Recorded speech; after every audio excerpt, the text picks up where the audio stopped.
कनकवरदा हरिविठ्ठल श्री ज्ञानदेव श्रीमंत श्री जगद्गुरु तुकाराम महाराज सद्गुरु जोग महाराज की। युक्ताहार न लगे अनेक साधने अल्पनारायणे दाखविले। कलियुगा माझी करावे कीर्तन तेने नारायण देईल भेटी। न लगे लौकिक सांडावा व्यवहार घ्यावे वनांतर भस्मदंड। तुका म्हणे मज अनेक उपाव दिसती ते वाव नामे वीण। कलियुगा माझी करावे कीर्तन तेने नारायण देईल भेटी। श्रीमंत श्री जगद्गुरु तुकोबाराय या अभंगातून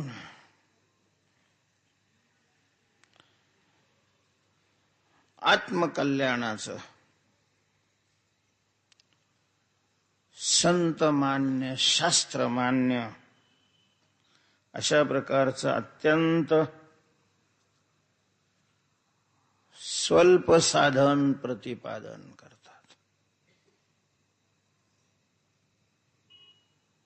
आपण ज्या वेळेला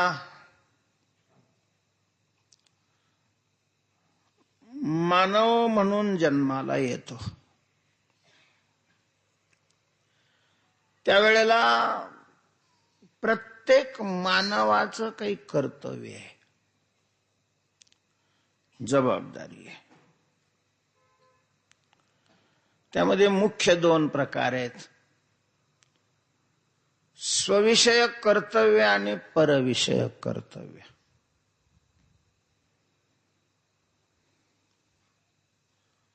परविषयक कर्तव्यामध्ये आपण ज्या देशामध्ये जन्माला आलो त्या देशाविषयीचं काही कर्तव्य असतं।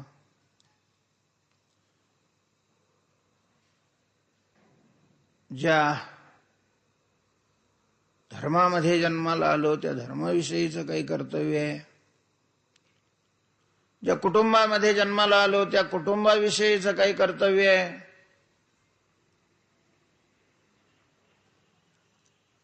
हे परविषयक कर्तव्य आहेत। ज्या शरीरात आपण आहोत त्या शरीराविषयीचंही काही आपल्याला कर्तव्य करावं लागतं। हे सगळं परविषयक कर्तव्यामध्ये मोडलं जातं। आणि काही स्वविषयक कर्तव्य आहे, म्हणजे आपल्याविषयी आपल्याला काही करावं लागणार आहे। प्राधान्यत्वाने मानव देहात आल्यानंतर स्वतःविषयी आपण काही केलं पाहिजे। अहो म्हटले हे काही सांगणं झालं का? आमचं सगळं आयुष्य तर आपल्याकरताच करण्यात झालं, त्याच्याकरता प्रवचनात सांगायची काय आवश्यकता आहे, गरज आहे? प्रवचनात सांगण्याची गरज एवढ्या करता निर्माण होते की मी ज्या वेळेला स्वविषयक शब्द वापरला त्यावेळेला स्वचा अर्थ न समजून घेऊन आपण अशा प्रकारचं विधान केलेलं आहे। तुकोबारांचा एक अभंग आहे, आपुलिया हिता जो असे झाला धन्य माता पिता तयाच्या। पण तुकोबारांनी तिथं आपुलिया हिता म्हटलेलं आहे। आपली बोंब अशी झालेली आहे की आपल्याला आपण कोण आहे याबद्दलच भ्रम झालेला आहे। वास्तव आपलं जे स्वरूप आहे त्या स्वरूपाला आम्ही विसरून गेलेलो आहोत आणि आपण ज्याला आपलं स्वरूप मानतो ते स्व नाही आहे, ते पर आहे। पराला आम्ही आपलं स्वरूप मानलेलं आहे आणि मग त्याला आपलं स्वरूप मानून त्याचं हित करण्यामध्ये आपलं आयुष्य जातंय। सगळ्यात मोठी अशा प्रकारची हानी इथं होते। स्वकर्ता आम्ही करत नाही काही असं नाहीये, स्वकर्ताच आम्ही सगळं करतोय।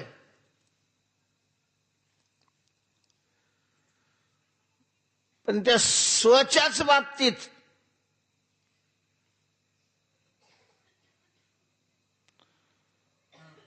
भ्रांत कल्पना असल्यामुळं वास्तव जे करायला पाहिजे त्याविषयी पूर्ण पाठ फिरवलेली आहे आम्ही. ज्ञानोबा म्हणतात, देहाच्या गावा जया लागे आले पांडवा, तो कार्यार्थ आघवा सांडवणे. जे करण्याकरता देहाला आपण आलो त्याच्याकडे पूर्णपणे पाठ फिरवली आहे. आणि त्याचं मुख्य कारण असं आहे की आपण कोण आहे याला विसरल्यामुळं. 99.9% मानव समाज साधू संतांच्या सहवासात आलेला थोडासा एखादा टक्का जर सोडला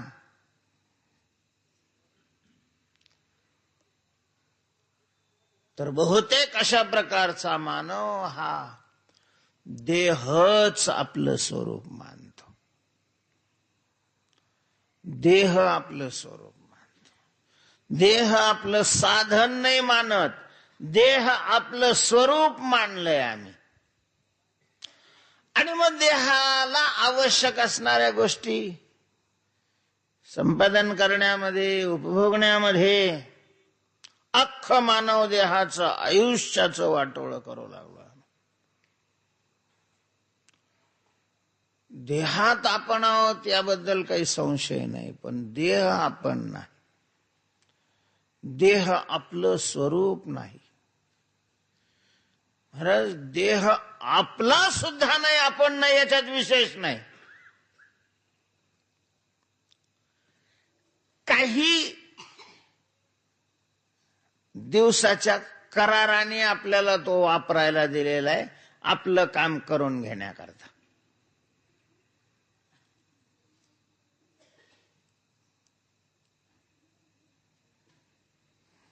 देह आपला नाही. मग कोणाचा आहे? देह पंचमहाभूताचा आहे. याच्यामध्ये आकाश, वायू, तेज, जल आणि पृथ्वी ही जी पंचमहाभूत आहेत त्यांनी आपापला भाग टाकलेला आहे आणि हे देह उभे केलेले आहेत. म्हणजे सहकार क्षेत्राचं आहे तसं हे. यांचे भाग भांडवल याच्यात गुंतलेले. पंचभूताचं शरीर आहे. पंचमहाभूतापासून यांची उत्पत्ती आहे, पंचमहाभूतामध्ये यांची स्थिती आहे. आणि शरीराचा शेवटही कशात होत असतो? पंचभूतामध्येच होतो. विपाय आगीत पडे तरी भस्म हो निवडे, झाले श्वानावर पडे तरी ते विष्टा, या चुके दोही काजा तरी होय कृमीचा पुंजा. ऐसा परिणाम कपिध्वजा कश्मला. आणि अख्खं आयुष्य महाराज आपलं त्या शरीराकरतात जातं. अख्खं आयुष्य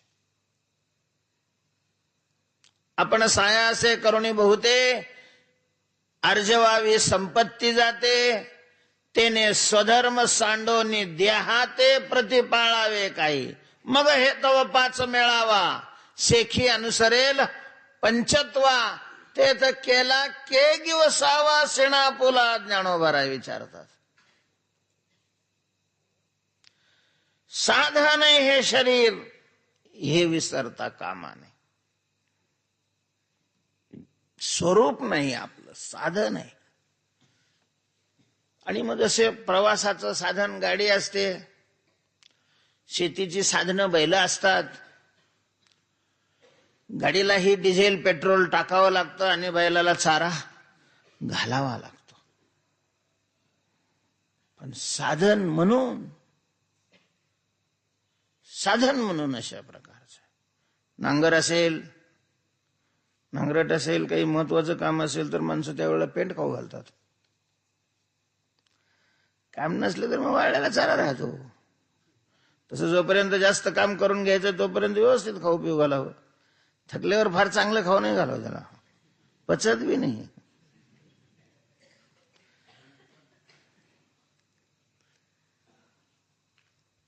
काम नसेल आणि जास्त खाल्लं की रोग होतात. भोगे रोगा जोडून या दिले आणि का अरुचिते हो का आता सकाळपासून. तेव्हा आपल्याविषयी कर्तव्य आहे. काय कर्तव्य आहे आपल्याविषयी? महाराज आपल्याला दुःख नको आहे आणि सुख हवंय. किती दिवसापासून ही आपली अपेक्षा आहे. दुःख नकोय आणि सुख हवंय.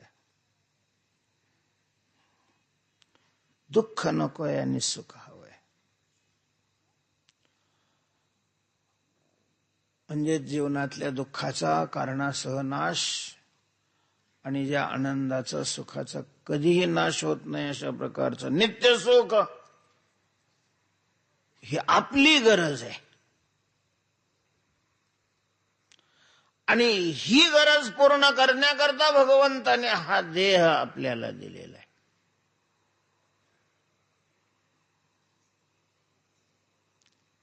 आपण जे करतो देहामध्ये त्याच्याकरता हा देह नाहीये. आहार निद्रा भयमैथुनंच सामान्यमे तत्पशुवीर नराणाम.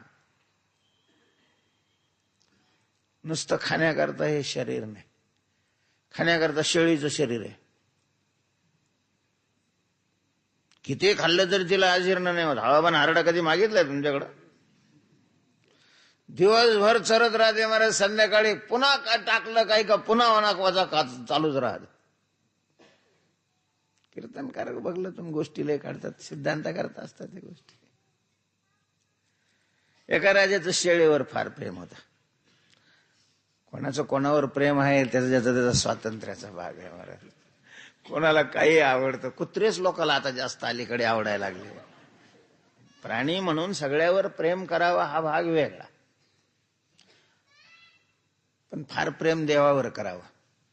लय कुत्र्यावर प्रेम केलं का कुत्र्याच्या जन्माला जाण्याची तयारी करणे ती. कुत्रेच होतात कुत्र्यावर प्रेम करणारे, त्यात काही संशयच नाही. मी असं नाही म्हणत कुत्र्याच असतात,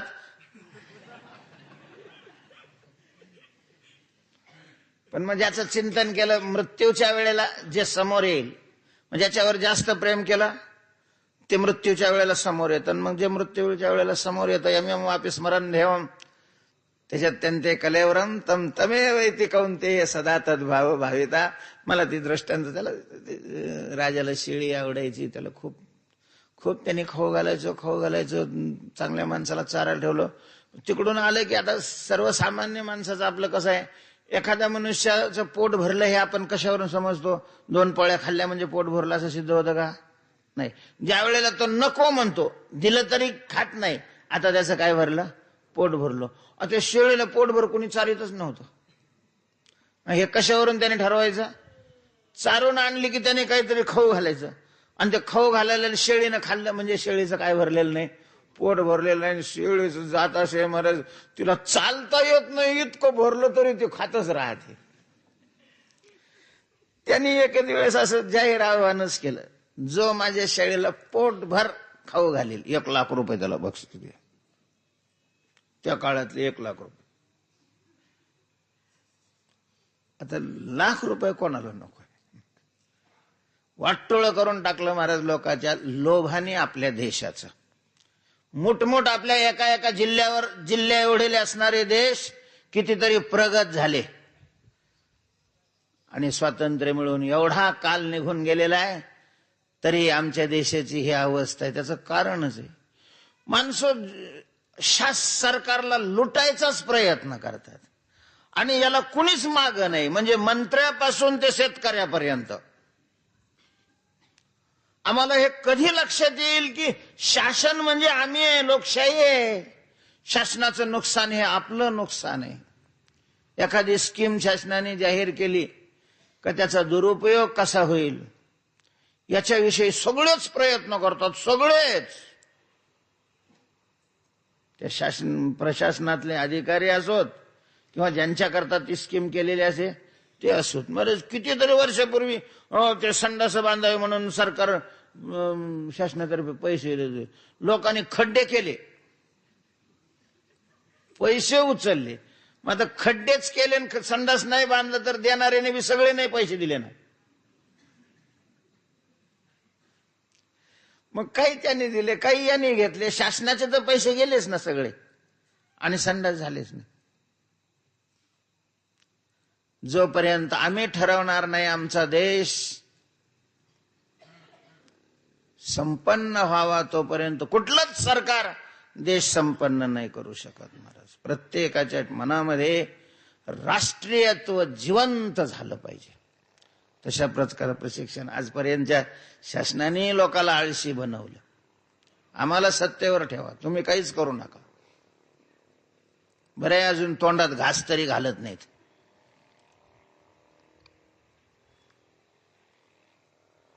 ₹1,00,000 मग काय लोक धंदे कामधंदे सोडून दिले. शेळी चारायला साहेब मी आता लईच गर्दी पडल्यावर शेवट राजाला म्हणावं लागलं, पण शेळी जर उपाशी आणली तर 25 कोरडे. मग जरा मागं सरकले काही, पण तरी काय होतेच हिंमतवान. एकाने घेतलं, दिवसभर नुसतंच चारित होता महाराज. या झाडाचा पाला खाऊ घाल, त्या झाडाचा पाला खाऊ घाल. इतकी ती फुगली, तिला येताना चालता येईना गेलं. मग ते पाहण्याकरता हे लोक, आता खरंच शेळी इतकी बरी शेळी अशी टम फुगून आलेली होती. ती आली सगळ्या समारंभपूर्वक. राजाने सांगितलं, का रे भाऊ पोटभर खाऊ घातलंच? म्हणले पोटभर. राजाचं ते एकच, पोटभर कशाला म्हणायचं? तिच्या पुढं टाकलं आणि तिनं नाही खाल्लं तर पोटभर. आता काय तुम्हाला त्यांनी त्या घास आणूनच ठेवलेलं, तर शेळीच्या पुढे गेल्यावर वाम वाम वाम वाम लागली खायला. ती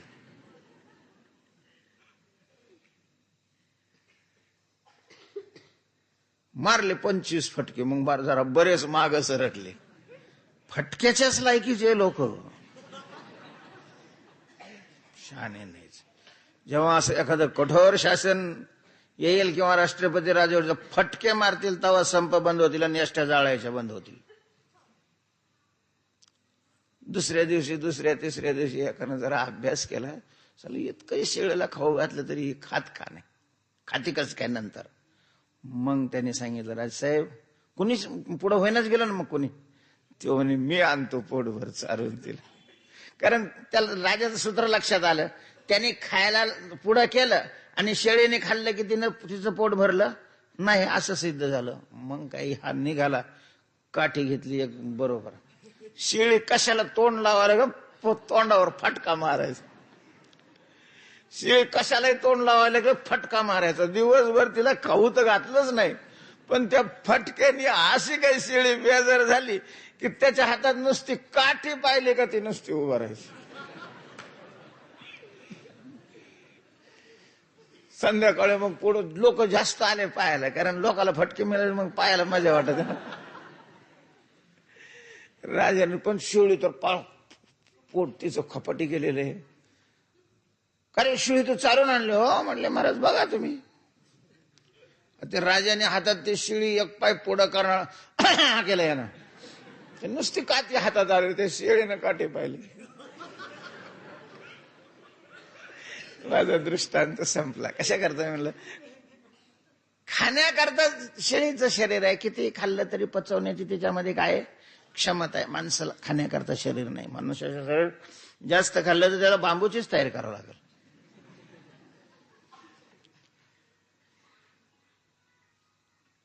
आपल्या जीवनामध्ये जीवाला जी दुःख भोगावे लागतात त्या दुःखाच्या कारणाचा विचार करून कारण नष्ट करण्याकरता मानव देह आहे. आणि कारणासह दुःखाचा नाश, नित्यानंदाची प्राप्ती भगवत साक्षात्कारामध्ये स्वतंत्र विषय कसे होते. तुका म्हणे, त्याचे पाहिल्या पाय मग दुःख जाय सर्व माझे. आता कोठे धावे म्हण तुझे चरण देखलिया, भाग गेला शिन गेला अवघा झाला आनंद. तुकोबाराय छातीवर हात ठेवून सांगतात, दुःख ते कैसे नये स्वप्नाशी, आणि त्याचं कारण आहे तू आम्हापाशी सुखी राहिलाशी प्रेमाच्या.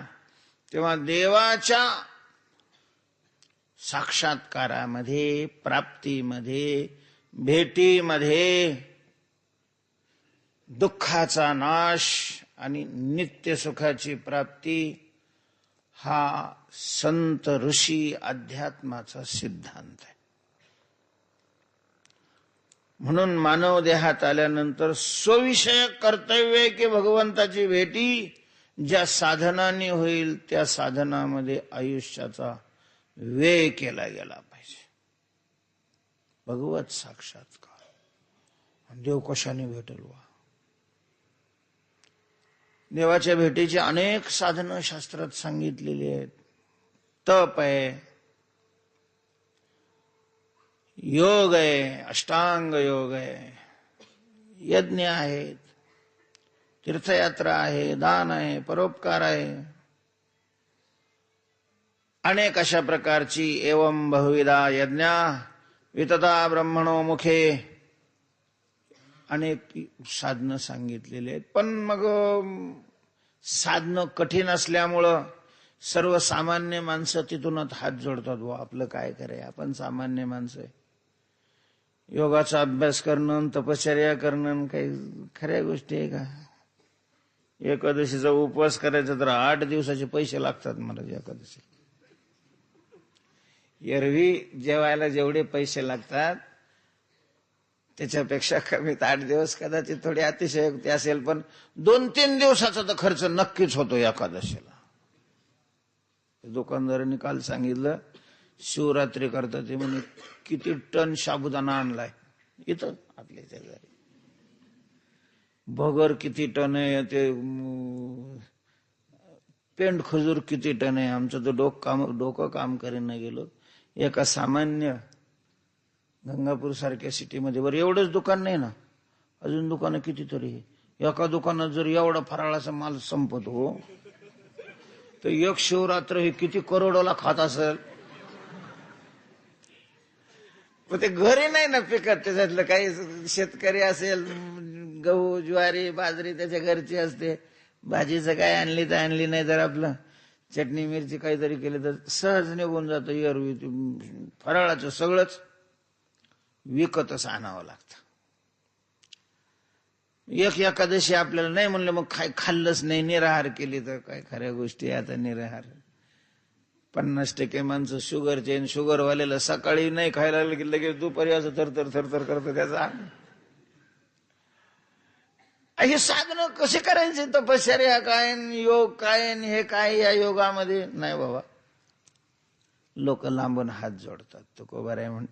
तुकोबाराय लोकांच्या मनामध्ये भगवंताच्या भेटीची साधनं जी आहेत त्याच्याविषयीच जे काठिन्याची भीती आहे, ती काठिन्याची भीती या अभंगातून काय करतात, दूर करतात. तुकोबाराय म्हणतात युक्तहार न लगे अनेक साधने अल्प नारायणे दाखविले. युक्तहार अनेक साधने न लगे नारायणे अल्प दाखविले. योगाचं साधन जर करायचं असेल तर 8 त्याचे अंग आहेत, म्हणजे 8 कक्षा आहेत, 8 येत आहेत योगाच्या. यम, नियम, आसन, प्राणायाम, प्रत्याहार, धारणा, ध्यान आणि समाधी. सविकल्प समाधी पूर्वक मग निर्विकल्प समाधीमध्ये मनुष्य जातो. निर्विकल्प समाधीमध्ये दुःखाचा अभाव होऊन जातो आणि आनंदाची प्राप्ती असते. पण मग त्याच्याकरता यम, नियम इथून सुरुवात करावी लागते. यम शब्दाचा यमाचे 5 प्रकार आहेत. काय अहिंसा, सत्य, अस्तेय, ब्रह्मचर्य आणि अपरिग्रह. अहिंसा, सत्य, अस्तेय. तर ह्या नियमाचं पालन करावं लागतं. बोलायचं सत्य आणि वागायचं सत्य. माणसाला अशा काही सवय लागल्या महाराज, वाईटच सवय आहेत. म्हणजे कारण नसताना लबाड बोलतात आणि लबाड वागतात. सावधान माळकरी, घालू नये तर घातल्यात तुम्ही. आता घातल्यात तर नीट त्याचे पालन करा, त्याचे नियम पालन करा. अमुक आता आम्हाला कुठं सांगितलं माळ घालताना? फक्त दारू पिऊ नका, मांसाहार करू नका एवढं सांगितलं होतं. मग आता सांगतो ना, तेव्हा सांगायचं राहिलं असेल तर आता सांगतो. आपण पांडुरंगाचे झालात. माळ घालणं म्हणजे पांडुरंगाचा संबंध जोडणं, पांडुरंगाचे भक्त झालात, पांडुरंगाचे झालात. आणि पांडुरंग म्हणजेच सत्य आहे. सत्याचंच दुसरं नाव पांडुरंग आहे. देव देव शब्दाचा अर्थ तत्व आहे आणि ते सत्तत्व आहे, त्याला पांडुरंग म्हणतात. सत्य तो सत्य तो सत्य तो विठ्ठला कागा हा दाविला जगदाका. देवा तू सत्य आहेस, पांडुरंग सत्य आहे. म्हणजेच आपण कोणाचे उपासक आहोत? सत्याचे उपासक आहोत. सत्याचे. लोक माळकऱ्यावर विश्वास ठेवतात त्याचं हे कारण आहे की हे सत्याचे उपासक आहेत, खोटा व्यवहार करणार नाहीत. लोकांच्या अपेक्षा भंग नका करू. शक्यतो सत्याने व्यवहार करा. पुन्हा ऐका, तुम्ही खोटं बोलता म्हणून तुम्हाला मिळतंय असा भ्रम आहे तुम्हाला. आपल्या प्रारब्धामध्ये प्रयत्नाने मिळत असतं, खोट्याने नाही मिळत. खोटं बोलण्याने मिळत असतं तर सगळेच लबाड लोक श्रीमंत झाले असते.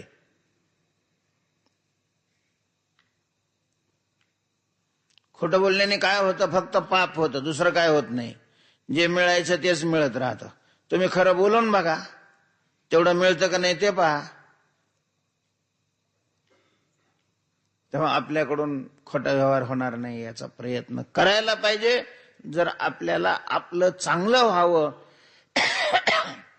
असं प्रामाणिकपणे वाटत असेल तर, स्वतःचे शत्रू नाही बनायचं असं जर तुम्ही संकल्प केला असेल, अन्यथा एका मानव देहात केलेल्या पापाकरता करोडो जन्म घ्यावे लागतात. करोडो आणि करोडो जन्मात दुःख भोगावं लागतं असं शास्त्र सांगतंय.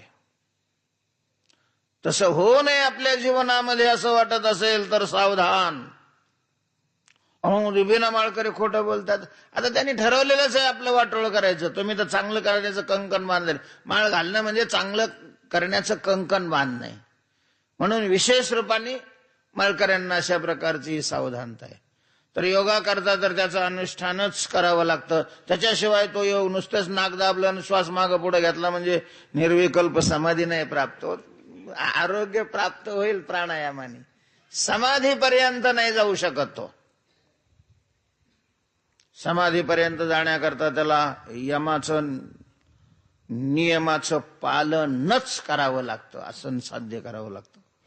मग प्राणायाम, प्रत्याहार, धारणा, ध्यान आणि या सगळ्या गोष्टी सर्वसामान्य संसारिक माणसाला कठीण जातात. नागिणी उत्साहेन वहीद्वारे निरोध होऊन नाडीत्रया माझी सुषुम्ना संचरण न साधे हा मार्ग ऐसे बोलती मुनिजन नरहरी चिंतने हरनिशी मुक्ती. गीतेच्या 6व्या अध्यायामध्ये भगवंतांनी योग या साधनाचं वर्णन केलेलं आहे.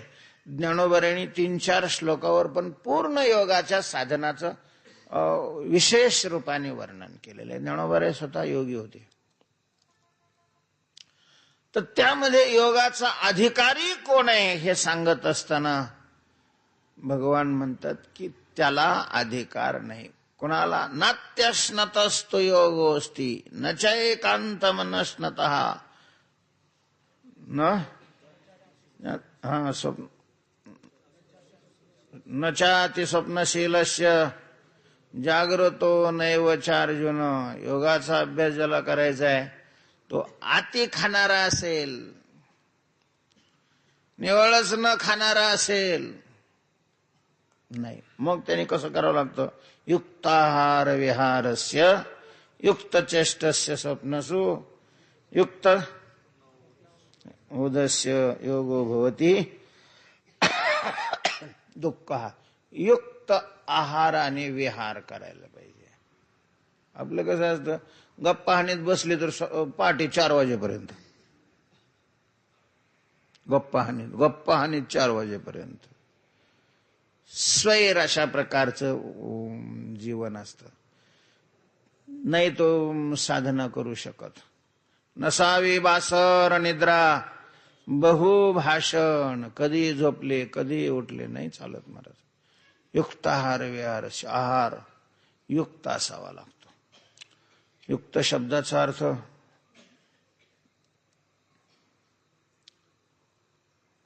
युक्त शब्दाचा अर्थ आहे साधनामध्ये विघ्न होईल निर्माण त्या आहारामुळं, अशा प्रकारचा आहार न घेणं.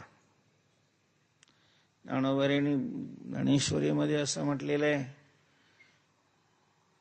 जिभे करताना जेवण करणं. बहुतेक आपलं जेवण शरीराकरता कमी असतं आणि जिभे करताच जास्त असतं. बघा ना तुम्ही, भाजी जास्त झाली मग घेतली एक भाकर जास्त.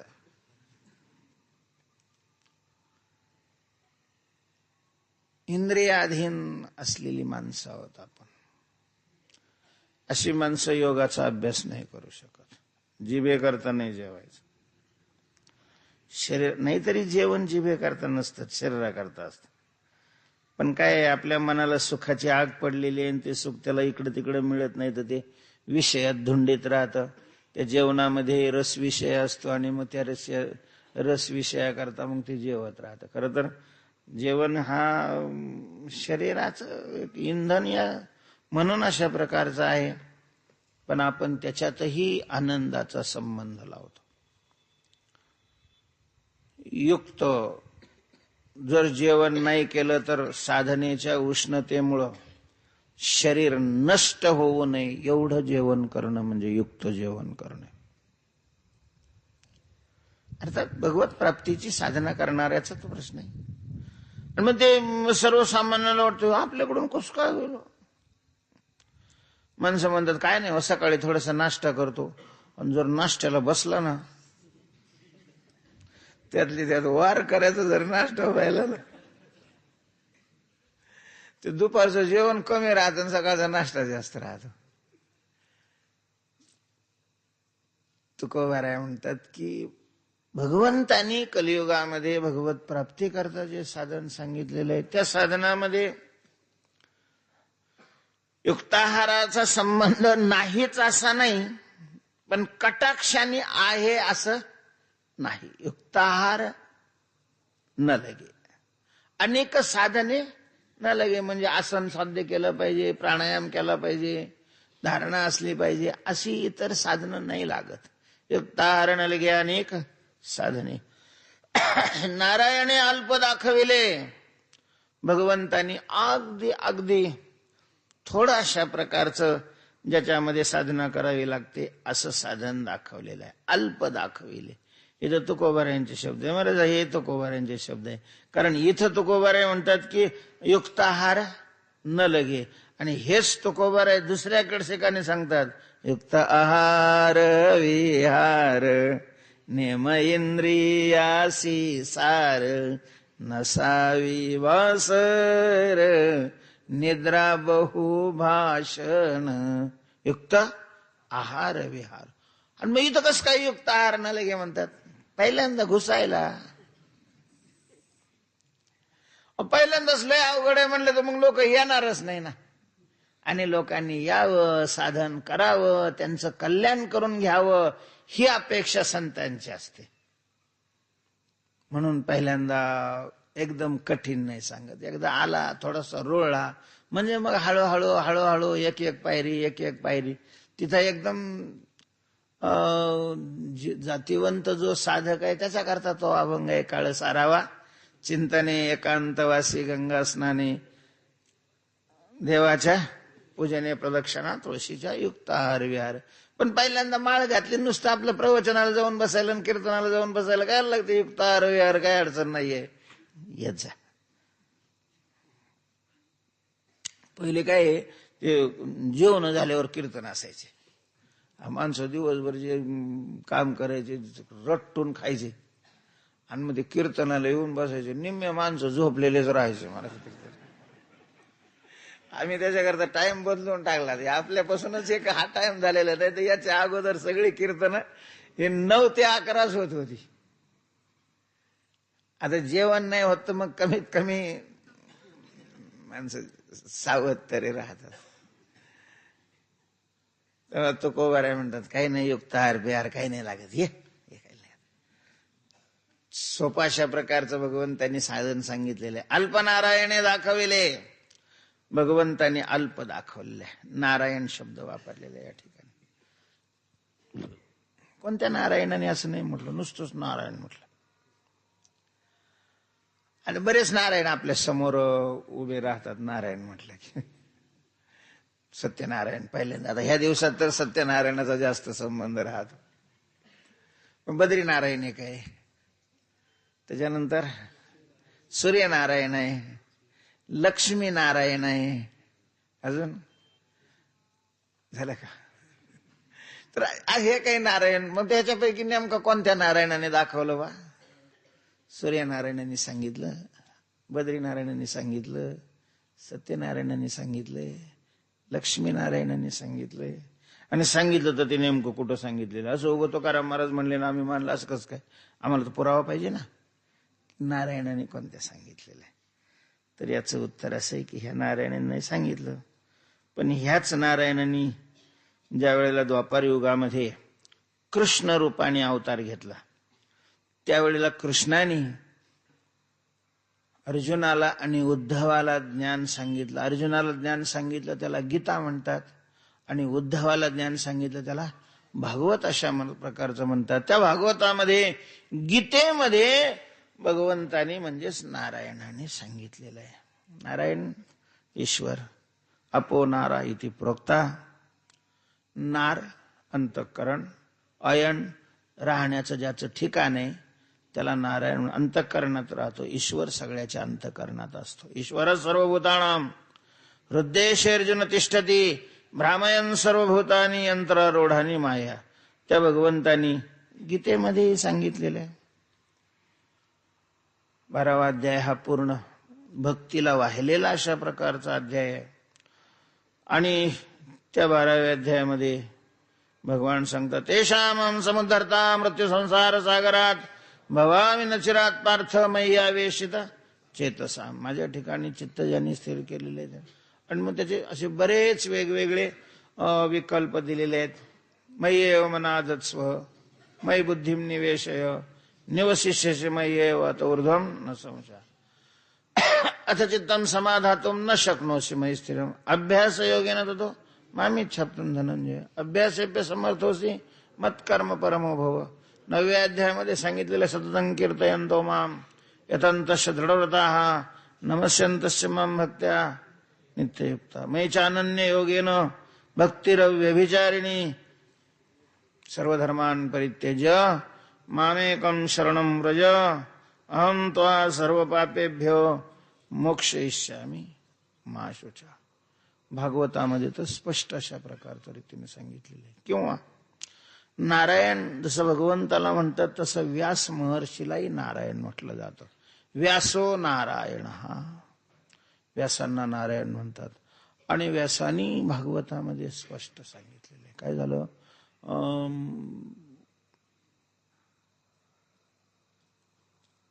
सगळ्या ऋषींचा एका ठिकाणी यज्ञ चालू होता.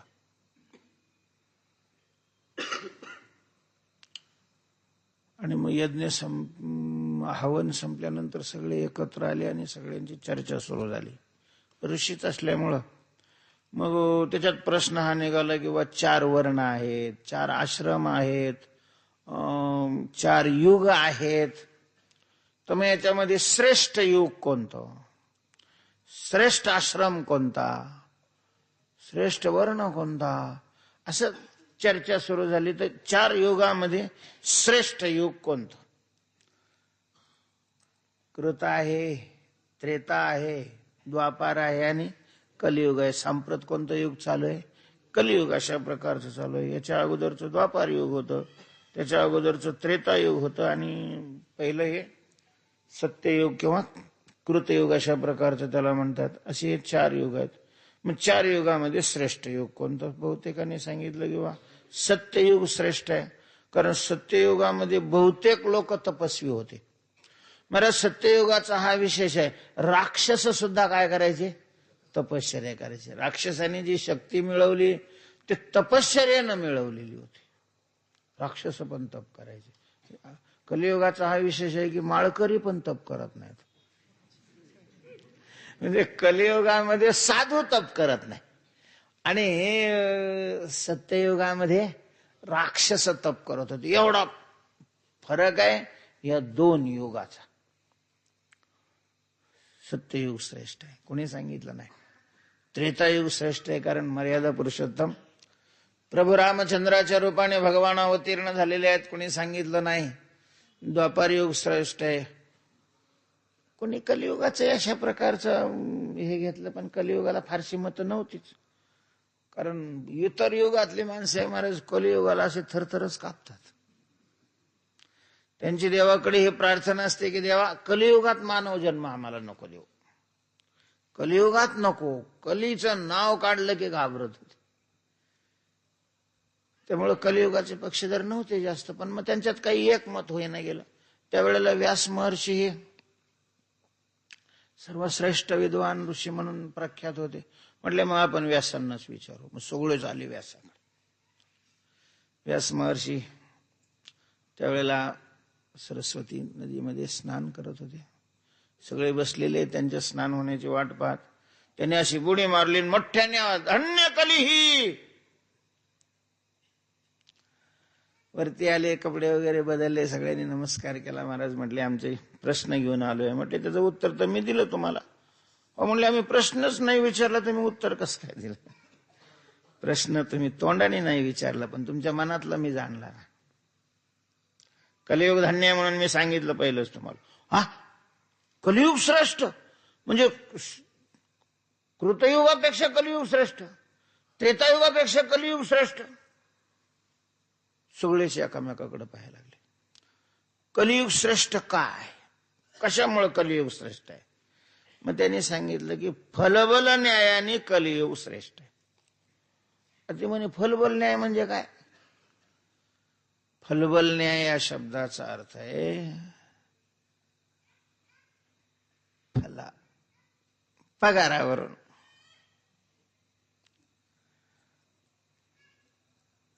नाहीतरी अलीकडे कापड भारी कोणतं मानलं जातं? तुम्ही ज्या वेळेला कापड घ्यायला घेता त्यावेळेला भारी कापड कोणत्या कापडाला म्हणता? त्याच्यातलं काही कळतं नाही. मग महाग असेल ते बाबा, त्याला फलबल न्याय म्हणायचं. नोकरी श्रेष्ठ कोणती? पगार जास्त ती श्रेष्ठ. धान्य चांगलं कोणतं? जास्त पैसे मिळतात ते धान्य चांगलं. कीर्तनकार भारी कोणता? जास्त पैसे देणगी द्यावं लागते तो भारी. याला फलबल न्याय शब्दाचा अर्थ काय आहे मी तुम्हाला सांगितलं. तसं कलियुग श्रेष्ठ का? फलबल न्यायाने. कसं फलबल न्याय? मग त्यांनी सांगितलं की 10 वर्ष साधना केल्यानंतर जे पुण्य प्राप्त होतं कृतयुगामध्ये, ते पुण्य, तेवढं पुण्य त्रेतायुगामध्ये मिळण्याकरता 1 वर्ष साधना करावी लागते. तेवढं पुण्य द्वापार युगामध्ये 1 महिना साधन केल्यानंतर होतं. आणि तेवढं पुण्य म्हणजे 10 वर्षाचं पुण्य कलियुगामध्ये हरिकीर्तनात, एका कीर्तनात प्राप्त होतं. कलियुगात लाखो वर्ष तप करावं लागत होतं, त्यावेळेला देव प्राप्त होत होता. कलियुगामध्ये अगदी कमी वेळामध्ये देव प्राप्त होतं. कलियुगामध्ये भगवंताचं कीर्तन हे साधन असं आहे की ते देवाची प्राप्ती लवकर करून देतोय. कलियुगाला हे वरदान आहे. जसं दारिद्र्य रेषेखालच्या लोकांना दारिद्र्य रेषेखाली जन्माला येणं म्हणजे पुण्य करणंच आहे म्हणा दादा. त्याला लाल कार्ड, त्याला सगळ्या सवलती. त्याला ज्याने काही जास्त कमावलं त्यांनी टॅक्स भरत राहायचो. कसं उलट्या खोपड्या काय कळत नाही म्हणा शासनाच्या. पण मग ज्याला दारिद्र्य रेषे ताणच नाही, मजेत आहे महाराज. ती माणसं कटकटच नाही. तुम्हाला जागा असल्या तर बांधायच्या परवानग्या मिळत नाही, त्यांना बांधलेली घरं मिळतात. द्यावीत तो भाग वेगळा, मला तसं नाही म्हणायचं. तसं या कलियुगाचे म्हणजे सगळी दोषाची खाण आहे कलियुग. कोणीच खरं बोलत नाही, सगळे लबाड बोलतात, सगळे चोऱ्या करतात. सगळे संग्रह करतात. हे सगळं खरं असलं तरीही या कलियुगामध्ये भगवत साक्षात्कार जितक्या लवकर होतो तितक्या लवकर इतर युगामध्ये होत नाही. म्हणून धन्य कली असं व्यासाने सांगितलेलं. काय करावं लागतं बस या कलियुगामध्ये? कलियुगा माझी करावे कीर्तन, कीर्तनाची साधना करावी. आता कीर्तन आम्हाला करता येतात होय? कसं काय सगळ्याला कीर्तन कर? कीर्तन या शब्दाचा अर्थ कंबरन फेटा बांधून बोलणं, याला कीर्तन नाही म्हणत. कीर्तनाचे 4 प्रकार आहेत. नाम कीर्तन, गुणकीर्तन, लीला कीर्तन आणि स्वरूप कीर्तन. तेव्हा भगवंताचं नाम एकटे बसलेले आहेत आणि विठ्ठल विठ्ठल विठ्ठल विठ्ठल विठ्ठल विठ्ठल विठ्ठल विठ्ठल विठ्ठल. हे काय आहे? कीर्तन आहे. जेथे कीर्तन हे नाम घोष, करीती निर्लज्ज हरीचे दास, सकळ ओथंबले रस, तुटते पाश बंधाचे. आता तुम्हाला विठ्ठल विठ्ठल नाही म्हणतायत का? त्याला काय पकवाज लावावा लागतो का? त्याला काही स्वरात यावं लागत? काही अडचण नाही ना. आहे त्या वेळेला कोणी स्त्री असो, पुरुष असो, म्हातारा असो, तरुण असो, बालक असो, श्रीमंत असो, गरीब असो, शिकलेला असो, बिना शिकलेला असो, निवडून आलेला असो, पडलेला असो, कोणत्याही पक्षाचा असो, काही अडचणच नाही ना त्याला. गर्भात आल्यापासून ते थेट बांबूवर बांधेपर्यंत कोणत्याही वयामध्ये, कोणत्याही परिस्थितीमध्ये कोणालाही ही साधना करता येते. फक्त करायचं त्याने मनाचा काय केला पाहिजे? निश्चय केला पाहिजे. केले होय याची जन्मी, अवघे विठोबाच्या नामी. तो का म्हणे जन्मे? तेव्हा कलियुगा माझी करावे कीर्तन. कीर्तन या शब्दाचा अर्थ या ठिकाणी नाम घेणं, मोठ्याने नाम घेण्याला कीर्तन म्हणतात. नामसंकीर्तन साधन पाय सोपे झळतील पापे जन्मांतरीची. नाम इतर युगामध्ये असं कुठलंच साधन नाही महाराज जे कलियुगामध्ये फेमस. कलो नसते व नसते व नसते गतिरण्यता, हरेर्नामैव हरेर्नामैव हरेर्नामैव केवलम. बस भगवंताचं अनुसंधान करणं, स्मरण करणं, त्याची आठवण करत राहणं नाम रूपाच्या द्वारा, याला कीर्तन म्हणतात. आणि सगळ्यात सोपं आहे हे, सगळ्यात सोपं आहे. युक्ताहार नाही महाराज, टराटर खाऊन बी केलं तरी काय अडचण नाही. चिंतनाची साधना. तेव्हा कलियुगा माझी करावे कीर्तन. काय होतं कीर्तन केलं तर? नाम घेतलं तर काय होतं लोकांना? काय होतं नुसतं विठ्ठल विठ्ठल म्हणल्यावर? घेतलंस तू कधी? आणि मग तू घेतलंच नाही तर काय होतं? अशा प्रकारचा प्रश्न विचारायचा काय तुला अधिकार आहे? ज्यांनी घेतलेलं आहे ते अनुभवाने सांगतात. काय हे केले? एका चिंतिता विठ्ठले महाराज, विठ्ठलाच्या चिंतनाने जगात जेवढी साधनं आहेत त्या सगळ्या साधनाचं साध्य प्राप्त होतं केवळ विठ्ठलाच्या चिंतनाने, केवळ विठ्ठलाच्या चिंतनाने.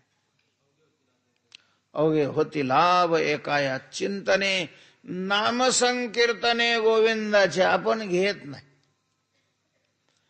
अन्यथा भगवंताच्या नामाने मिळत नाही असं जगात कोणतंच साध्य नाही. फक्त तितक्या आदराने आणि तितक्या गतीने ते नामाची साधना करावी लागते. नाम घेत असताना नाम घेणाऱ्याला नाम हे सर्वश्रेष्ठ धन वाटलं पाहिजे. नाम हे धन आहे, धन. हेची ज्याचे धन सदा हरीचे चिंतन. आणि हे धन आपल्याला बरोबर नेता येतं. व्यवहारामध्ये ज्याला धन म्हणतात ते धन बरोबर नेता येत नाही. ते सांगण्याकरता प्रवचनाची आवश्यकता नाही. ते धन इतर जन्मात चालतही नाही. एखाद्याने प्रयत्न केला, कोर्टामध्ये असं ते लिहून दिलं, काय म्हणते त्याला, ते काय आता आपण लिहिलं ते हा प्रतिज्ञापत्र केलं की बा मेल्यानंतर सुद्धा मी ज्या जन्मात जाईल त्या जन्मात हे मला मिळावं. साक्षीदारांनी त्याच्यावर साक्षी केले. तो मेला आणि समजा कुत्रा झाला, सांगितलं बी कोणी किंवा हाच आहे माणूस आणि यांनी असं असं लिहून दिलेलं आहे, आणि मग त्याला समजा तेवढे पैसे काय 5 कोटी रुपये, त्याला काय कामाचे त्याला सांगा बरं. कुत्र्याला काय कोट काय कामाचे, त्याला त्या पैशाचा काही उपयोग पण नाही. पण जर त्यांनी पुण्य केलेलं असेल, नाम घेतलं असेल, नामाचं पुण्य केलं असेल, तर तो कुत्र्याच्या जन्मात असला तरी तिथंही ते पुण्य. तुम्हाला आश्चर्य वाटेल, आषाढी पंढरपूरला जाण्याकरता आळंदीहून, देहूवरून सगळ्या संतांच्या ठिकाणाहून पालख्या निघतात. बाकीच्या पालख्या तर नाही आपल्याला माहिती, पण ज्ञानोबांच्या पालखीबरोबर अनेक वर्ष वारी केलेली आहे. तर त्या पालखीच्या समोर घोडे असतात 2. त्याच्यात एक चोपदाराचा घोडा असतो आणि एक माऊलीचा म्हणून असतो. त्याच्यावर कोणाचीच स्वारी नसते. माऊली बसलेल्या आहेत. अशा प्रकारची श्रद्धा आहे वारकऱ्यांची. काय त्या घोड्याच्या लोक पाया पडतात महाराज. ज्या बाया कधी नवऱ्याला डुक्कून वाकत नाहीत पाया पडायला, रोज भांडत तिथं घोड्याच्या पाया पडतात. ते घोडच आहे, दुसरं काय महाराज. हेवा वाटतं त्याच्याकडे पाहिल्यानंतर काय ऐश्वर्य, लांबूनच लोक असं करतात. त्याच्या कपाळावर ते कातडं राहणं गेलं, नुसतं हात लावलं ते चमडं चाललं, म्हणून आता तो पत्रा बसवायला लागले. कोणी त्या पत्र्याला हात लावतात लोक. त्या रिंगणाच्या वेळेला त्याच्या पायाच्या खालची माती घ्यायला ते थोडा लाथा आणतात. जनावरच आहे ते. कधी काय ज्ञानोबाचे पुढं असलं काय, कशाचे पुढं असलं काय, त्याच्यात पशुच आहे ना ते. याला कळायला पाहिजे ना की आपण माणसं आहे बा, किती त्याचा संबंध द्यावा. तरी महाराज आता ह्या वेळेस तरी एकाला तुडवला अक्षरशः, त्याच्या पायाखालीच आला तो. तरी तो स्वतःला भाग्यवान मानत होता की चला माऊलीच्या घोड्याने तुडवल्या. शेवट त्यांनी मानव देहात केलेलं काय आहे ते पुण्य आहे. पुण्य नामाला धन मानायला पाहिजे. जसं 2000च्या नोटा मोजताना कसा मनात आदर असतो, नाम घेताना तेवढा आदर पाहिजे, तर नामाचं फल मिळतं. नाम स्मरता आदरे. सांडी मांडी परते टाकी, वासुदेव नाम घोकी, मोक्ष येईल सुखी, नाम स्मरता आदरे. तेव्हा तुकोबाराय म्हणतात की कलियुगा माझे करावे कीर्तन. कलियुगामध्ये कीर्तनाची साधना सांगितलेली. आजची वेळ संपलेली आहे. या अभंगाचं चिंतन आणखीन उद्या केलं जाईल. पुंडलिक